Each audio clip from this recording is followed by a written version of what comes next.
last time we were talking about Gaza and the situation in Gaza, because you were in Gaza, you saw what has happened there. And today is everything is different in the Middle East. We have the new war in the Middle East between the United States, unfortunately, and Iran happening.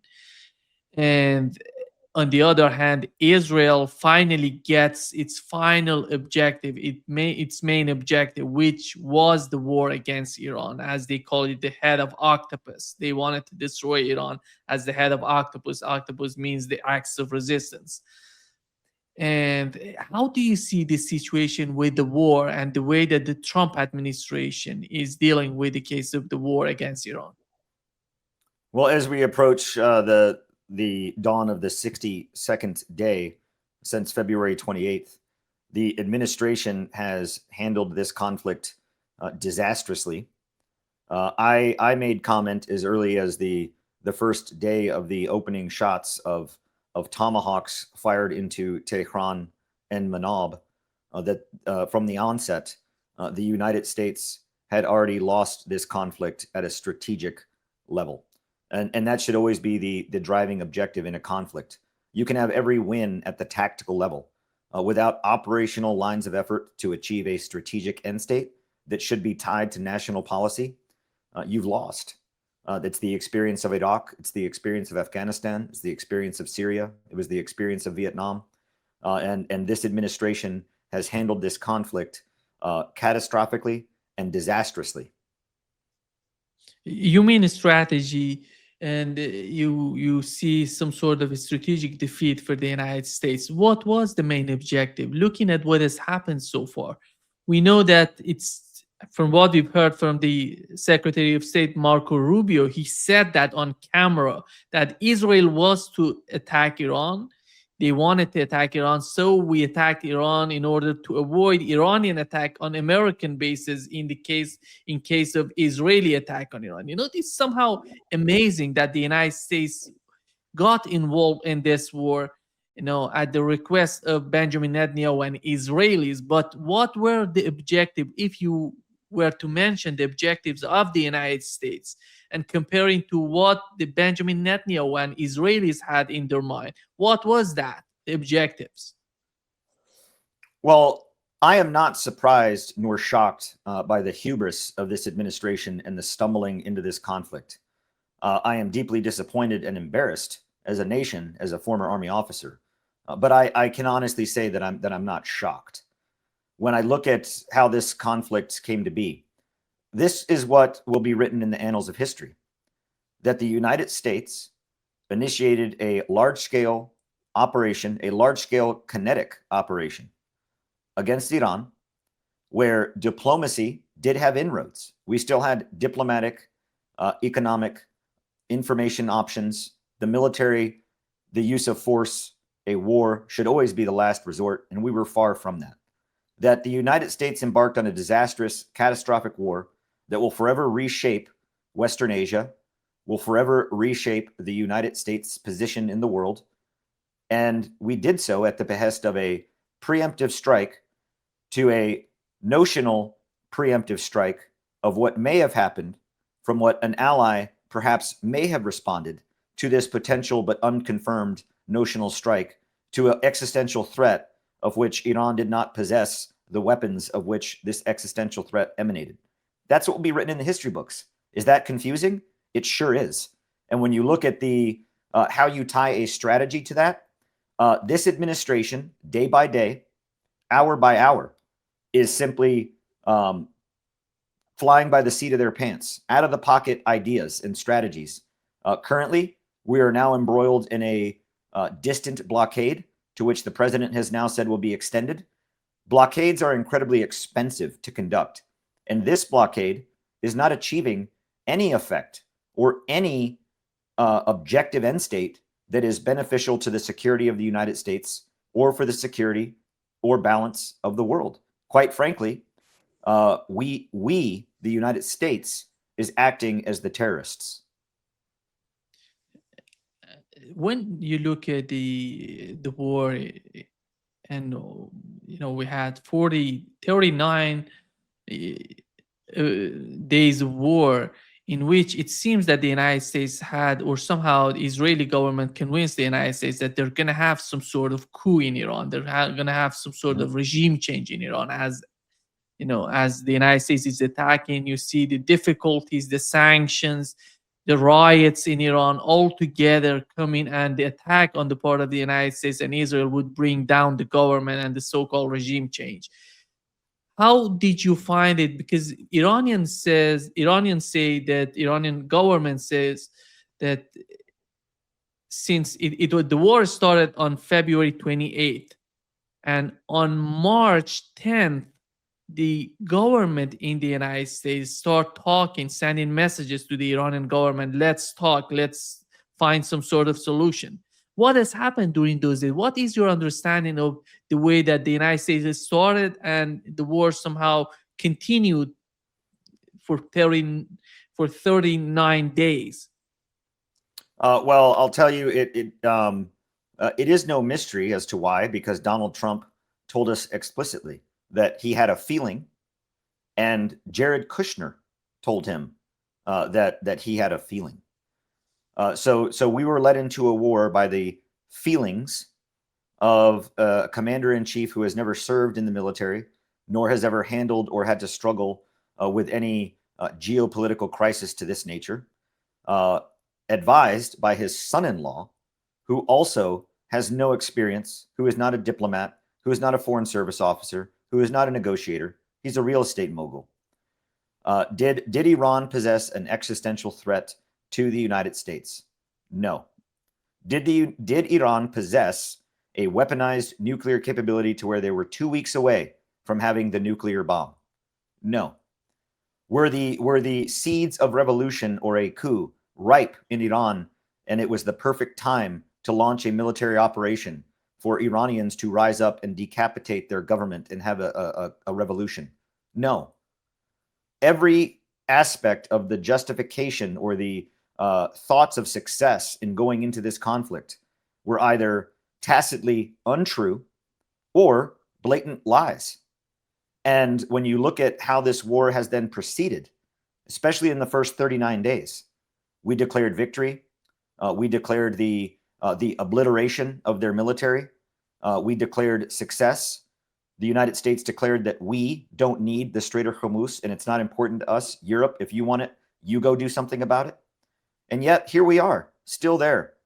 And considering this war will come to an end, like all war.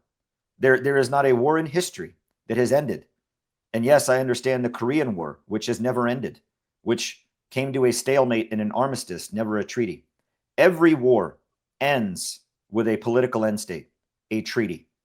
World War I, World War II, the US Civil War, etc., etc. This war will come to a conclusion with some sort of diplomatic end state.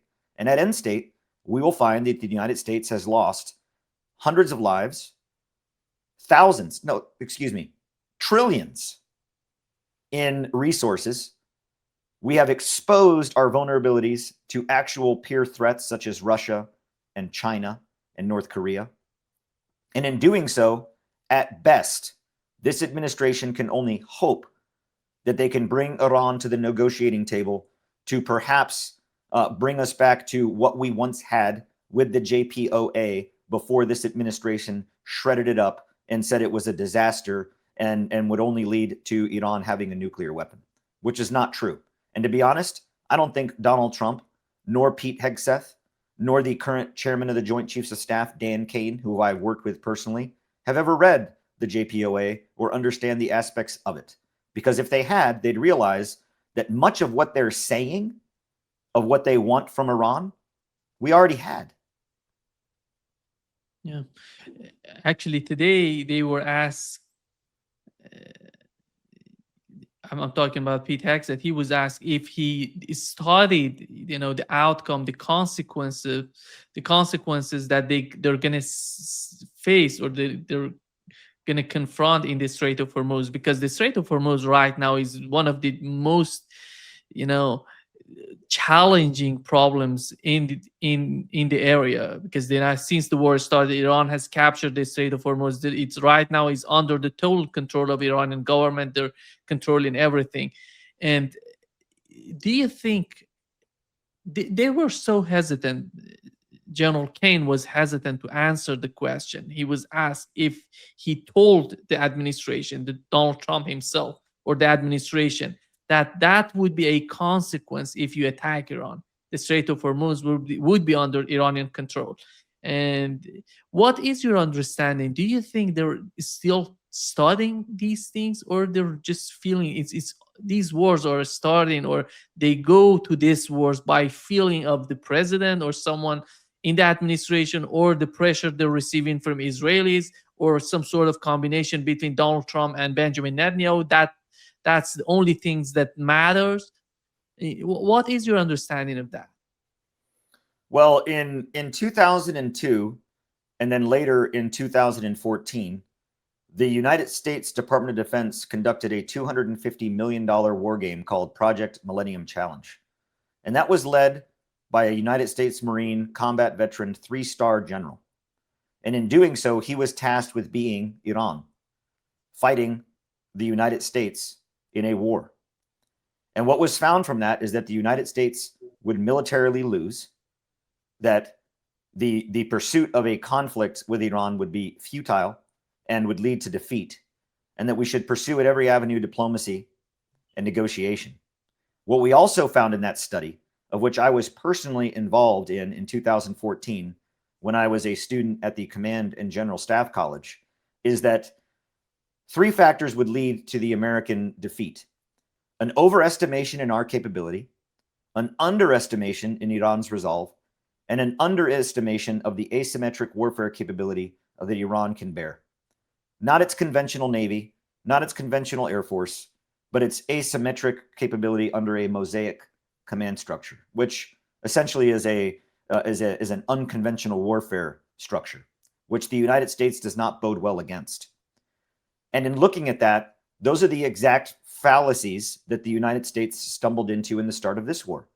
I firmly believe that Donald Trump, Pete Hegseth, Marco Rubio, Steve Witkoff, Jared Kushner, all believed that the United States would leverage overwhelming military firepower, decapitate the regime, blow a significant moral blow. I do believe that the targeting of the Manab school was intentional.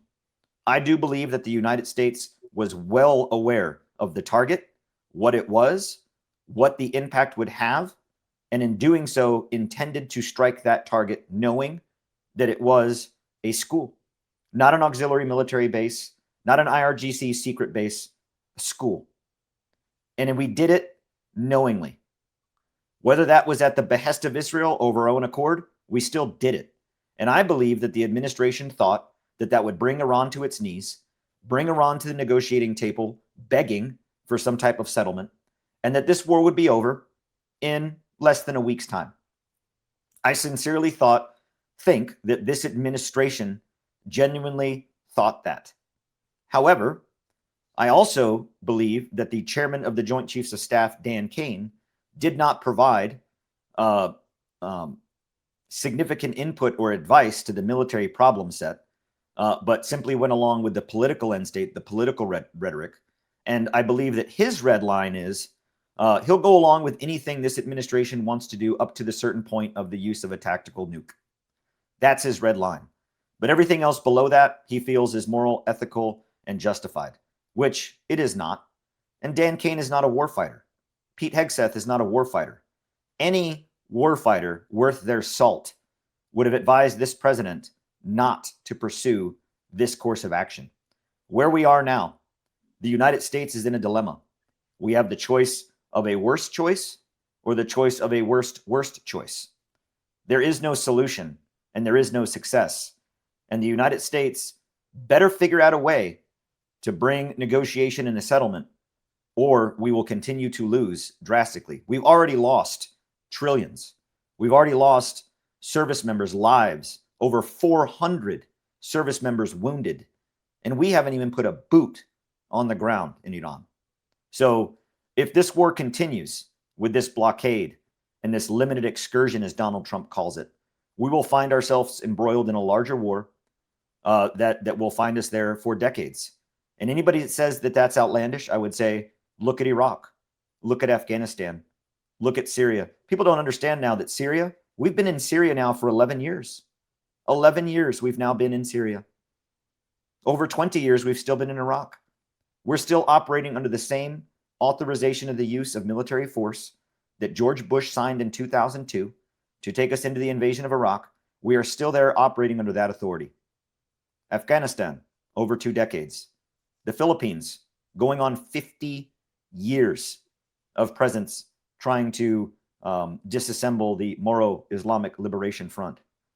This is a fool's errand in this conflict. And I believe that the chairman of the Joint Chief of Staff, the Secretary of Defense, the Director of Intelligence, the DIA, Tulsi Gabbard, they should all be held accountable. Tony, you mentioned the attack in the first day of war, which was the attack on a primary school in Minab, that in 168 schoolgirls were killed. And when you see the way that you describe it, did they really want Iran to attack some other civilian, for example, some schools in GCC countries or even in Israel, to be attacked the same way, to just to escalate the war beyond what it was, the way it's, because it's how can you interpret these sort of attacks in the initial, just in the first day of war, which should be each and every target should be studied vastly, and they should know everything about the targets. If they attack a school, it means that they want the same thing happening to some other countries. The only area on earth more surveilled than the Strait of Hormuz and the western coast of Iran, in probably equal to or maybe more, would be the South China Sea. We cannot say that we didn't have updated intelligence, that we did not have updated signals intelligence, imagery intelligence, human intelligence, digital intelligence, satellite intelligence. We monitor this ubiquitously. It was clearly known that the Minab objective, the Minab location, was not an IRGC base, was not an auxiliary base. There was no base underneath it or a hiding headquarters. This was a school that the walls were painted with flowers and butterflies and rainbows, where children played on the playground. We observed this. The other aspect to this is that we used the TLAM, or the Tomahawk Land Assault Missile, the Tomahawk Cruise Missile, in this strike, not one but two. Everyone should understand that the Tomahawk Cruise Missile is essentially a small flying airplane. It can travel hundreds of kilometers. It can loiter for up to 24 hours.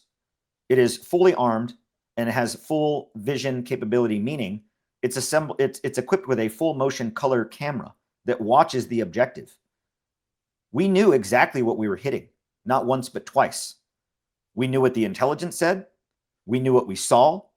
And at any moment, if there was a doubt or a change to the intelligence in saying that we had outdated maps or outdated intelligence, you can see it.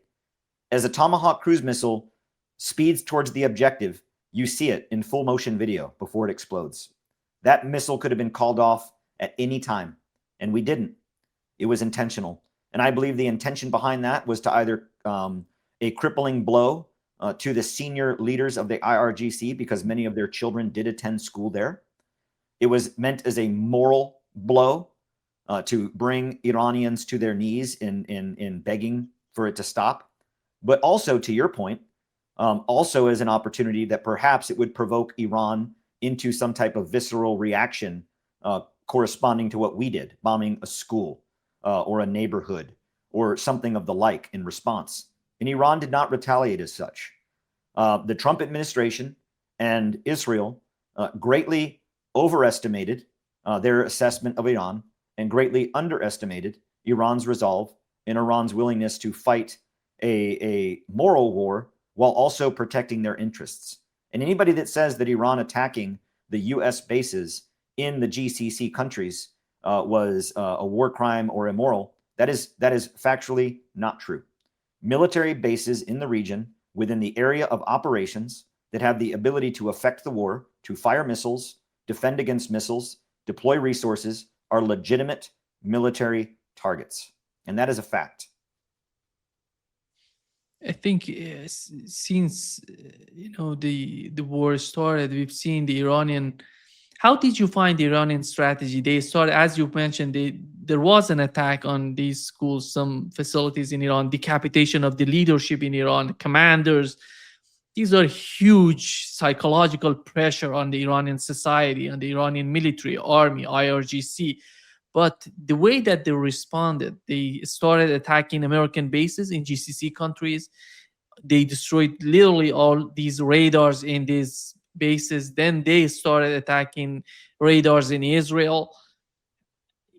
And looking at the current, the new reports about how the United States has used the offensive capabilities in terms of cruise missiles and defensive capability in terms of interceptors, and how the connection between between the air defense system and radars are not there anymore because most of these radars were destroyed.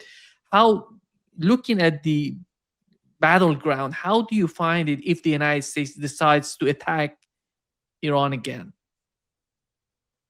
So I do believe that the United States is planning another round of kinetic strikes, or maybe even some type of amphibious assault to Qasem Island to seize control of the strait. And I believe that's inevitable. That's coming when you look at what we've deployed to theater. What I will say in the opening days of the war in Iran strategy, the United States and the Western world prefer to characterize Iran military strategy as some nefarious terrorist-like strategy by giving it cryptic names like their mosaic command structure. The mosaic command structure is simply a fluid and level command structure of which the United States employs the exact same tactic. The mosaic command structure is simply, if a leader or a commander is killed, the next leader or commander steps in to take his place and continues the mission.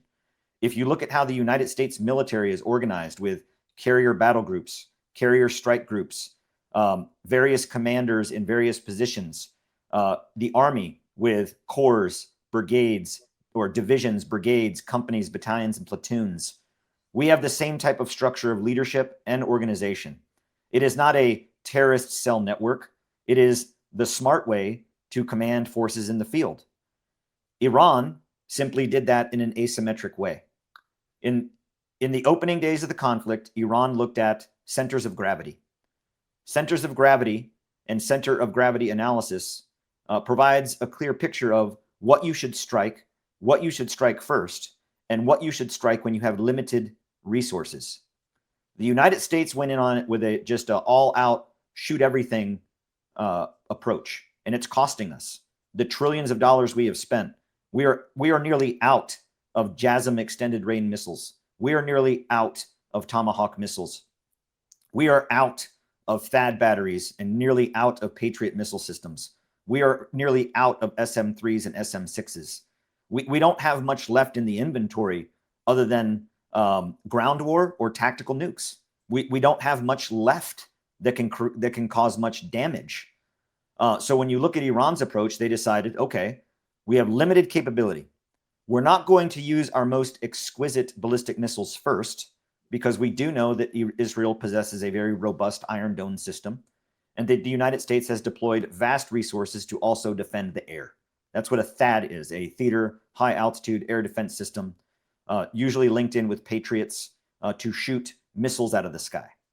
So Iran took the approach of, we're going to overwhelm with our Shahed one-way drones, cheap, off the shelf to manufacture, to devastate the stock of US and Israel missile systems, which they did successfully, and strike at the things that make all the other things work, like the radar systems in Kuwait, the radar systems in Bahrain, the radar array in Israel, that the United States does have present for its THAADs and its Patriots, and also in operating the Israel does not operate its Iron Dome or its David Sling alone. They do it with us.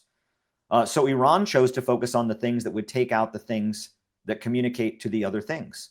And I would say they did so quite successfully. And if the United States were to mount another attack, we would be facing an advantageous Iran, because we do know that they maintain 70% of their ballistic and hypersonic ballistic missile capability. One hypersonic ballistic missile, which cannot be stopped. Once it's fired, once it's going to where it's going, you cannot defeat it. And that will sink an aircraft carrier. So when you look at what Iran has, what Iran controls, the United States is in a very precarious position in naval tactics and certainly in ground tactics. It is not a good situation.